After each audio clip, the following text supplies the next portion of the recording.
പ്രവാസ ലോകത്തെ വാർത്തകൾ.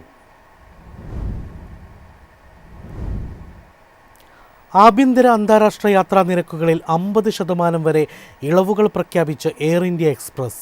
മെയ് 31-നകം ടിക്കറ്റ് ബുക്ക് ചെയ്യുന്നവർക്കാണ് ഈ ഓഫർ ലഭിക്കുന്നത്. എയർ ഇന്ത്യ എക്സ്പ്രസിന്റെ എക്സ്പ്രസ് സെയിൽ ആരംഭിച്ചു. എക്സ്പ്രസ് ലൈറ്റ്, എക്സ്പ്രസ് വാല്യൂ നിരക്കുകളിലാണ് 50 ലക്ഷം സീറ്റുകൾ വരെ ഈ ഓഫർ ലഭ്യമാകുക. ജൂൺ 15 മുതൽ ഒക്ടോബർ 10 വരെയുള്ള യാത്രകൾക്കായി മെയ് 31-നകം ടിക്കറ്റ് ബുക്ക് ചെയ്യുന്നവർക്കാണ് ഈ ഓഫർ ലഭിക്കുന്നത്. ഓഫർ കാലയളവിൽ എയർ ഇന്ത്യ എക്സ്പ്രസിന്റെ വെബ്സൈറ്റ്, മൊബൈൽ ആപ്പ് എന്നിവ വഴി നേരിട്ട് ബുക്ക് ചെയ്യുന്ന ടിക്കറ്റുകൾക്ക് കൺവീനിയൻസ് ഫീ ഈടാക്കില്ല. ബിസിനസ് ക്ലാസിന് തത്തുല്യമായ ബിസ് വിഭാഗത്തിൽ ടിക്കറ്റ് എടുക്കുന്ന ടാറ്റ ന്യൂ പാസ് അംഗങ്ങൾക്ക് 20% വരെ ഡിസ്കൗണ്ടും എക്സ്പ്രസ് ഹൈ എൻഡ് മുൻഗണനാ സേവനങ്ങളും ലഭിക്കും. കൂടാതെ 300 രൂപ വരെ അധിക ഡിസ്കൗണ്ടും 8% വരെ ന്യൂ കോയിനും ഇവർക്ക് സ്വന്തമാക്കാം. ഇതിനു പുറമെ ഇഷ്ടമുള്ള സീറ്റ്, ഭക്ഷണം, 10 കിലോ അധിക ചെക്ക് ഇൻ ബാഗേജ്, 3 കിലോ അധിക ഹാൻഡ് ബാഗേജ് എന്നിവയ്ക്ക് 30% വരെ ഡിസ്കൗണ്ടും എയർലൈൻ പ്രഖ്യാപിച്ചിട്ടുണ്ട്. വിദ്യാർത്ഥികൾ, മുതിർന്ന പൗരന്മാർ, സായുധ സേനാംഗങ്ങൾ, അവരുടെ ആശ്രിതർ എന്നിവർക്കും എയർലൈൻ വെബ്സൈറ്റ് വഴി പ്രത്യേക ഇളവുകളോടെ ടിക്കറ്റ് ബുക്ക് ചെയ്യാം. News desk MyFin TV. ദുബായിൽ ക്രെഡിറ്റ് കാർഡ് തട്ടിപ്പ് വ്യാപകമാകുന്നു. നിയമലംഘകർക്ക് ജയിൽ ശിക്ഷയും 2 മില്യൺ ദിർഹം വരെ പിഴയും ലഭിക്കും.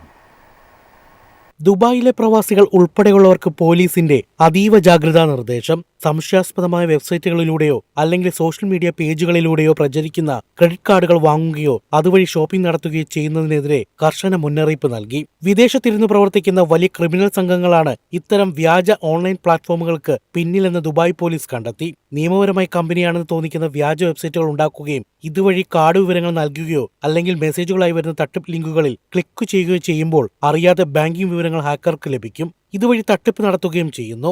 ബാങ്ക് അക്കൗണ്ടുകളിൽ നിന്നോ ക്രെഡിറ്റ് കാർഡുകളിൽ നിന്നോ അറിയാതെ ഏതെങ്കിലും തരത്തിൽ പണം കുറയുന്നതായി ശ്രദ്ധയിൽപ്പെട്ടാൽ അധികൃതരെ അറിയിക്കണം. UAE സൈബർ കുറ്റകൃത്യ നിയമം അനുസരിച്ച് ഇത്തരം പ്രവൃത്തികളിൽ ഏർപ്പെടുന്നവർക്ക് കനത്ത ജയിൽ ശിക്ഷയും 2 ബില്യൺ ദിർഹം വരെ തുക പിഴയായി ലഭിക്കുമെന്നും വ്യക്തമാക്കി. തട്ടിപ്പുകാരെ കണ്ടെത്താൻ ശക്തമായ പരിശോധനകൾ ഉൾപ്പെടെ നടപ്പിലാക്കാനാണ് തീരുമാനം. News desk MyFin TV. പശ്ചിമേഷ്യ വീണ്ടും കലുഷിതമാകുന്നു. കുവൈറ്റിലെ US വ്യോമതാവളം ആക്രമിച്ച് ഇറാൻ. ബന്ദർ അബ്ബാസ് വിമാനത്താവളത്തിന് സമീപം അമേരിക്ക നടത്തിയ ആക്രമണത്തിന് തിരിച്ചടി നൽകിയതായി ഇറാൻ. കുവൈറ്റിലെ US വ്യോമതാവളത്തിന് നേരെ ആക്രമണം നടത്തിയതായാണ് ഇറാന്റെ ഇസ്ലാമിക് റവല്യൂഷണറി ഗാർഡ് കോർപ്സ് അവകാശപ്പെടുന്നത്.